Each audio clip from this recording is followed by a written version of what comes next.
Good day, readers, and welcome to our first episode of Bratton Book Analysis. Today, we're going to be taking a deep dive into the Kingkiller Chronicle. This will be spoiler heavy, so if you have not read the books and you care about spoilers, stop right here. To start off, we need to set the expectations for this video. We're going to expound upon the review we did last week. That means we will be dissecting characters, themes, pacing, world building, and much more in greater depth. This is not designed as a review, but as a learning tool for how to pull apart the structure of a story to see what's underneath.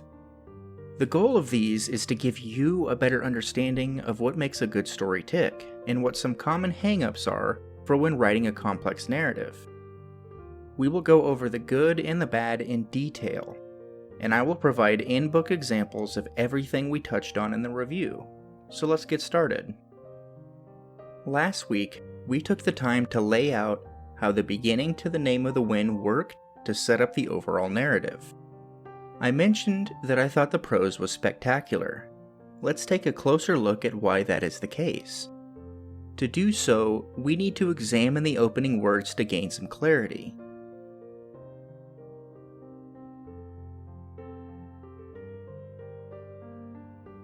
What does this do? For one, it immediately sets the scene, even without providing copious amounts of description. We know that it's an inn, and we probably all have some mental image of what that looks like. Rothfuss depicts the scene by providing us an image without doing any work for it. He does this by leveraging our general knowledge as a front load to his world building. Everyone knows what an inn looks like. And whether you're conjuring memories of Skyrim or World of Warcraft, your idea of an inn is quite likely to be similar to another's. This is called piggybacking, and it's extremely important for crafting worlds that make sense to the audience. While it's alright to build things from the ground up, you want to inject some familiarity into your world so that you don't overload your readers. Rothfuss could have taken the time to reinvent the common inn or tavern, but why would he when his audience already had a preformed image in their minds? This technique saves words and streamlines his story. We don't have to put much effort into projecting the scene, and therefore we can focus on the deeper meaning behind the words. And the opening is chock full of meaning. The prose here is beautiful because of how much information it relays without overloading us. It's dark, quiet, and inside of an inn. We get all of that from 18 words. What do we get from the next 18? The next 80?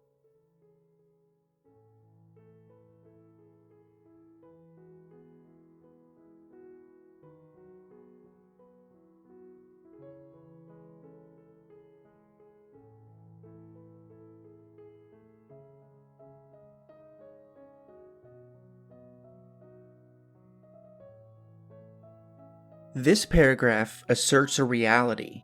There is silence, but it has substance. It's not the typical quiet of inactivity, but something more, something deeper. The choice of words and sentence structure lend this concept weight, and draws readers subconsciously to the conclusion I just laid out. We know that silence cannot echo, nor can it be literally hollow. By phrasing the situation this way, Rothfuss creates a sense that something is not quite right. It's unnerving, but also fascinating, and it pulls you into the narrative gently.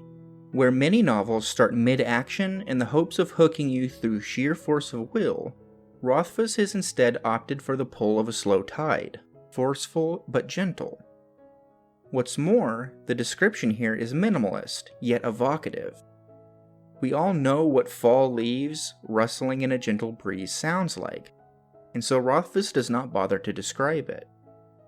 The same goes for a raucous crowd of drinkers, or the music that fills bars and taverns the world over. We understand those things without hand-holding. The most brilliant thing about this paragraph is actually in the reality it posits that doesn't exist. Instead of giving us the reality we are faced with, Rothfuss tells us what could have been. He sets a scene, a life that does not exist. It sounds nice, and perhaps it's not your dream, but you can imagine that it's someone's. A crowd, chatter, drinks, music, laughter. Then he takes it away, abruptly replaced by what is. This method of writing does two things. The easiest one to grasp is the emotion it evokes: sadness, emptiness, and loneliness. We're in the mind of our main character before even being introduced to him, wallowing in despair and pondering what could have been.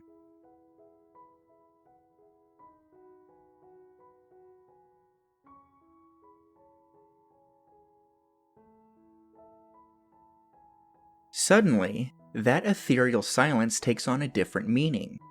We're not alone after all, and the silence cannot be as physically visceral as we first thought. We now understand that there are awful things to talk about, and that this place is somewhere men go to get away from that. The Waystone Inn is now not only a place of silence itself, but a place for men to come and be silent themselves.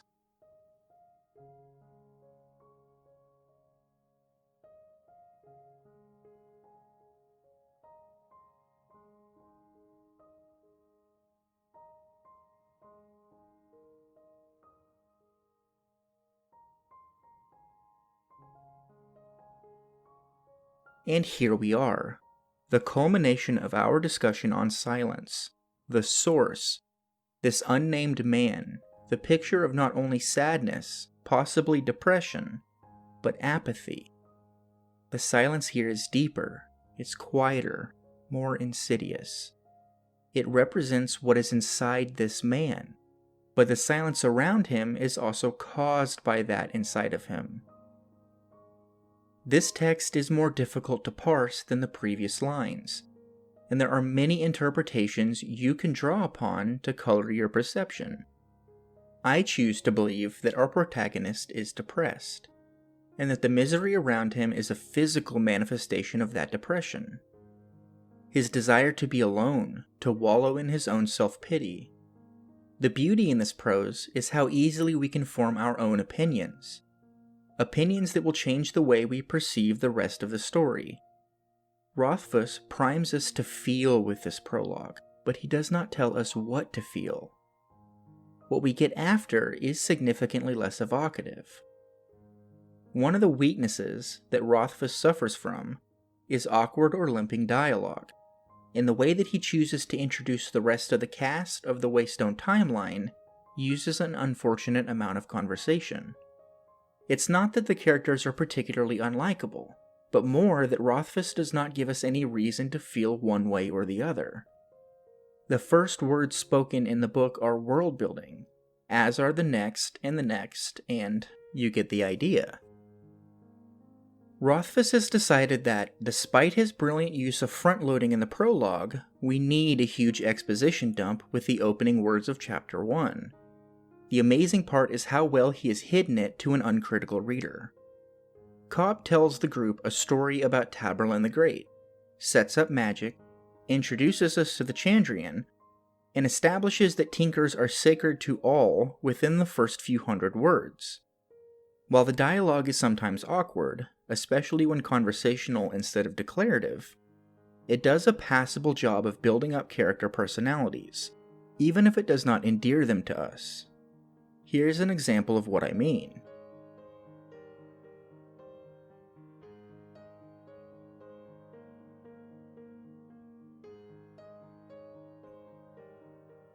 This dialogue does two things that I believe great dialogue writers do not do. It presumes that the audience knows something about the world that we don't. This method of writing world building into dialogue is sloppy, and can mess with the rhythm of a conversation. When you tell the audience that everyone knows something, and then your next words are used to explain it anyway, you're basically telling your reader that everyone knows it except for you. That can make readers feel stupid, and it does not sound like natural dialogue, something that we will talk about in depth later. The dialogue sets up a three-part conflict between the boy, Jake, and Graham, but doesn't resolve the tension. Clearly, Jake admonishes the boy, and in turn, Graham rebukes Jake. But instead of confronting that, it's brushed off. That is not a natural interaction between people, and more importantly, it's not believable. In order for dialogue to work, you have to be able to put yourself into the situation and experience it. It's rare that a conversation in real life contains bickering like this without devolving into something more. Unbelievable dialogue is actually a major weakness of Rothfuss's, and something that we need to discuss in depth. Dialogue does not have to be realistic in order to be good. It just needs to be believable. It's rare in real life for conversations to flow neatly in an organized manner towards an end goal. Think about every conversation you've had with a prospective date, the late night talks with your best friends, or the long rambling discussions around the dinner table. Do any of them end in the same place they began? How many of them actually answer questions cleanly? Very few. Dialogue has to serve a purpose. Small talk has little to no place in storytelling because it's largely boring. By nature, book dialogue is organized, curated to inform readers of various things. That precludes it from being realistic almost definitionally, but there are tricks to making it believable regardless. You can use differing sentence length, appropriate vocabulary, dialectical tics, and small tangents to make dialogue feel organic to readers. Rothfuss does some of those things, but he doesn't do them consistently. Here's another thing Rothfuss does that drives me crazy.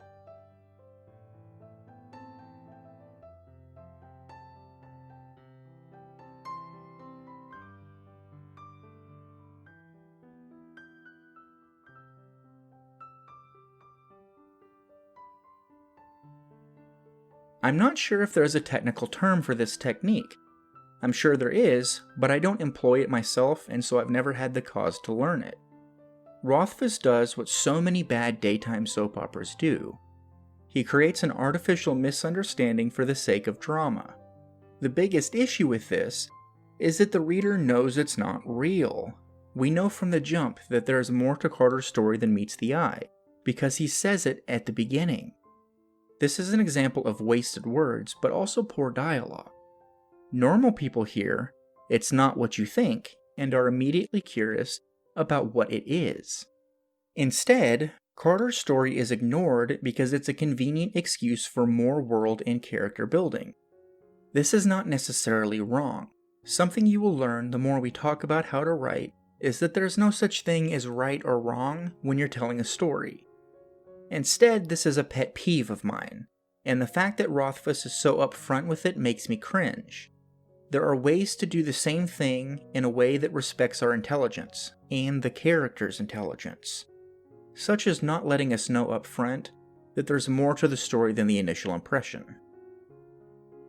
We need to take some time to discuss characters in isolation, because there's a lot here that I think Rothfuss does well, and a lot that he could have improved upon. Let's start with the good things. Rothfuss does a magnificent job of establishing characters and writing personality. A lot of authors struggle with making characters distinct from one another, and personality writing is particularly hard. We need to define what personality is before we can learn from the text. Personality is the way a character thinks, and to a lesser extent how they act. The reason that personality starts with thought instead of action is because actions can be influenced by external stimuli. Take this scenario for example. Our protagonist is faced with certain death unless he can win a forced duel to the death. Is our protagonist inherently a violent person? No, of course not. The external conflict has forced his hand. His thoughts on the situation will be far more telling about his personality than his actions will. We can see how well Rothfuss develops personality by looking at some side characters. Let's examine two in particular, Abinthy and Simon.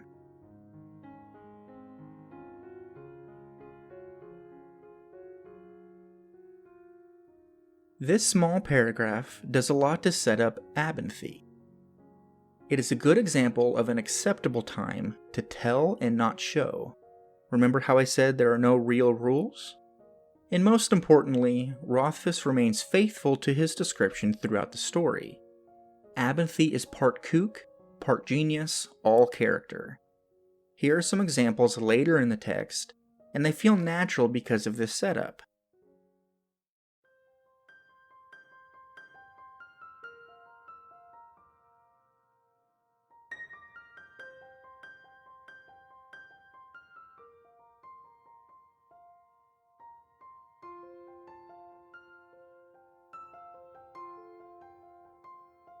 All of these examples speak to the same thing. Ben is very intelligent, thoughtful, and a little bit wacky. He's not afraid of fun, and he knows how to treat people well. He cares about his reputation, especially where his friends are concerned. All of those things were set up in the beginning. Let's talk about Simon, because he's a little more complicated in terms of setup, and the payoff is a little more subtle.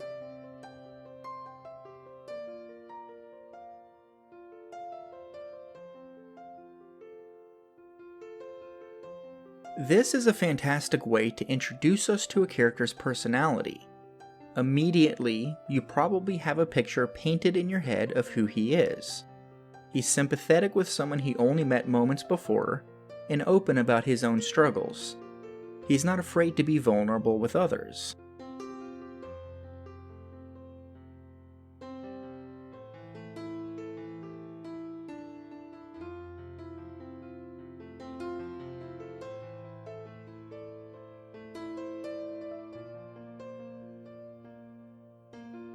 Simon is the type of friend we all want. He cares deeply about his relationships, looks out for his friends, and empathizes easily. It doesn't take long for Rothfuss to coax us into emotionally investing in him, and his personality becomes more complex the more we learn about him, without him actually changing. Now that we have discussed what Rothfuss does well, I think it's important to go over what he struggles with. While his characters are generally multi-dimensional, there are some, particularly women, that seem to serve only one purpose in the story. We're going to focus on Fela here because she's the worst example of how Rothfuss writes women. Fela is a very interesting character at first. She's one of only a few women in the Arcanum, and her womanhood informs her character a lot.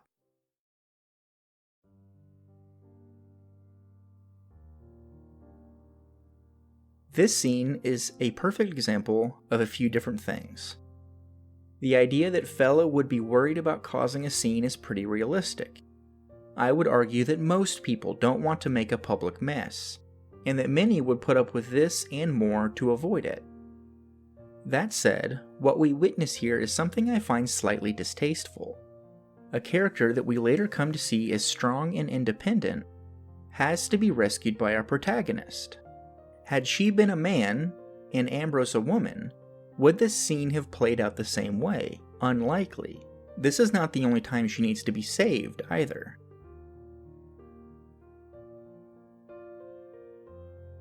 Both of these scenes serve only one narrative purpose: to give Fela a reason to fall in love with Kvothe.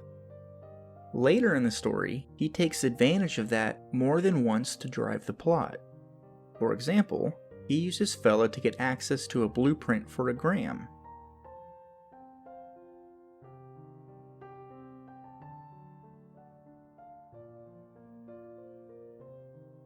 This might be forgivable, if not for the fact that as soon as she loses her usefulness to Kvothe, her attention shifts to Simon.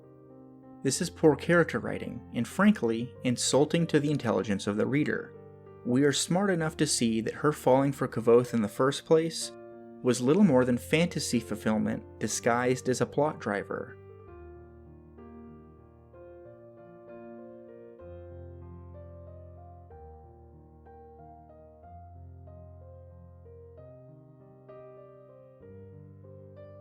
There are a lot of things that Rothfuss does well, and some things he struggles with.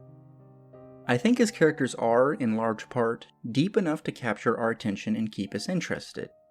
No writer is perfect, but I hope you can learn a few things from what he does well and what he does poorly when it comes to characters. I want to jump ahead in the story a little bit and discuss themes in the series. As with most complex narratives, there are many prevalent themes layered on top of the plot. We scratched the surface of those last week, but today we're going to take a deep dive into each of them, and talk about how Rothfuss employs themes to give meaning to his characters and story. Before we get into this, we need to set the boundaries of what we're talking about, and define the term theme in the context of this video. There are two types of themes, major and minor. Major themes are the underlying meaning behind a story, and explaining that theme usually requires more than one word. For example, you must love yourself before you can truly love someone else. That's a major theme. Minor themes are smaller, less laden with meaning, and generally confined to smaller sections of the story. These are easier to define and will make up a majority of the plot. Love is an example of a minor theme, and if something involving love goes wrong, then loneliness might be a minor thematic transition. It's important to note that anything in literature can be interpreted multiple ways. There's no right or wrong way to think about something. Alright, now that we have defined what we mean by theme, for the context of this video, let's get started. The first major theme I want to discuss is understanding the limitations of your knowledge. This theme is present quite early in the story, and it drives not only the plot, but also influences our understanding of what's happening. The first hint we have of this theme is during one of the Kvothe and Abinthy scenes. It is, in fact, made quite explicit in the text.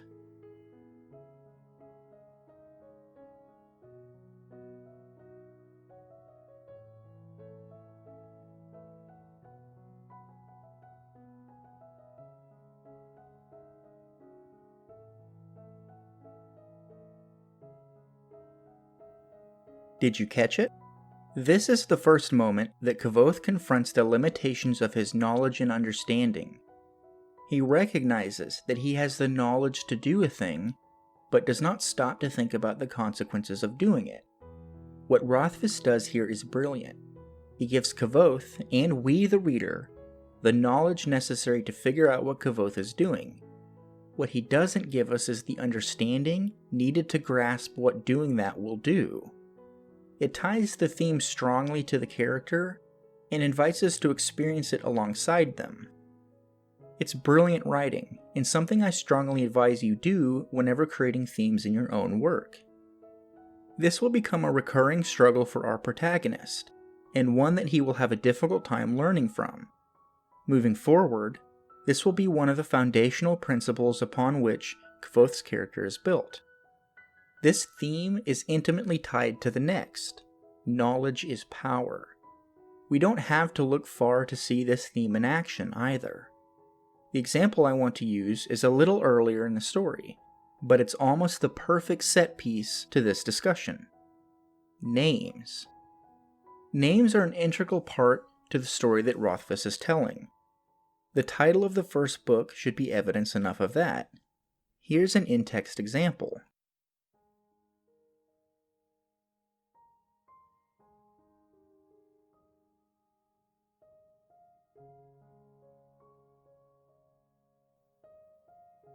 This is our introduction to magic, and the system of naming.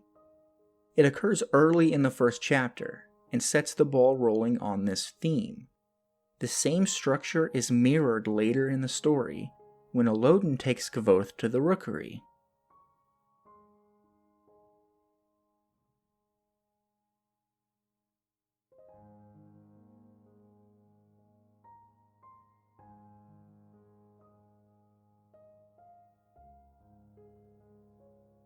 The mirroring here is quite easy to see, and it firmly establishes just how powerful namers are. There are dozens of little examples spread across the text, and not all of them are tied to naming. When Kvothe is on the streets of Tarbean, his power, especially over his surroundings, increases proportional to how much he learns about the city and street life. In fact, Tarbean is a great study on how two disparate themes can mingle to both drive character growth and engage readers emotionally. When Kvothe is living on the streets, we see two major themes at play: how personal loss changes someone, and the struggle with self-improvement. Kvothe is alone, devastated by the loss of his troop, and extraordinarily poor. As we see later in the text, had he cared to change his lot in life, he could have. Yet his internal struggle with the death of his parents makes confronting that harder. The two create a vicious cycle for Kvothe.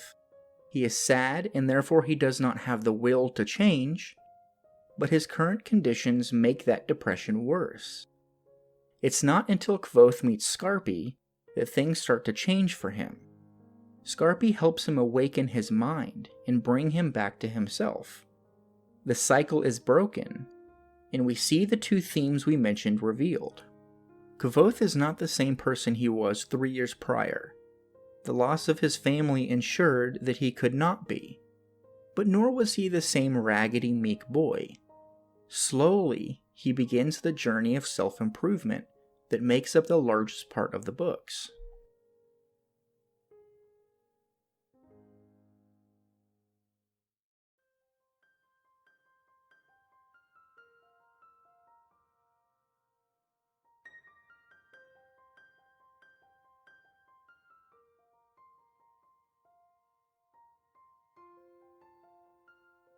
When you are putting themes into your own writing, you should strive to integrate them as well as Rothfuss does.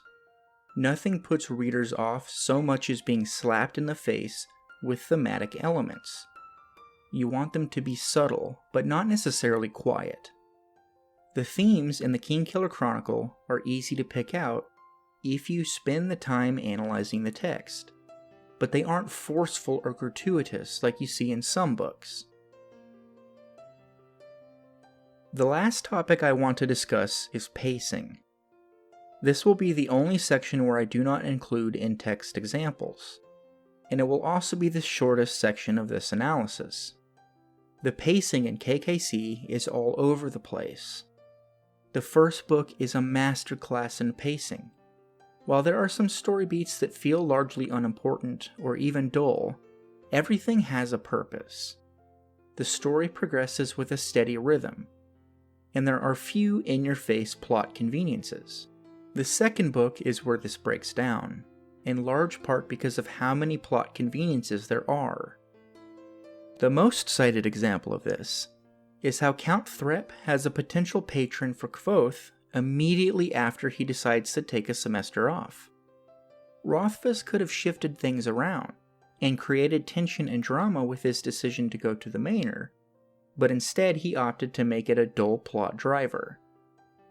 There are lots of examples in this throughout the text, like when Kvothe ends up with Felurian, or when he ends up in a Dimray. It often feels like things are happening to Kvothe instead of actually doing things. Rothfuss could have written all of these things differently, and given Kvothe some agency in the decisions, instead of making things happen to him.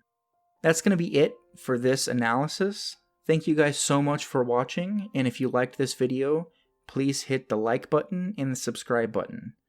I'll see you later.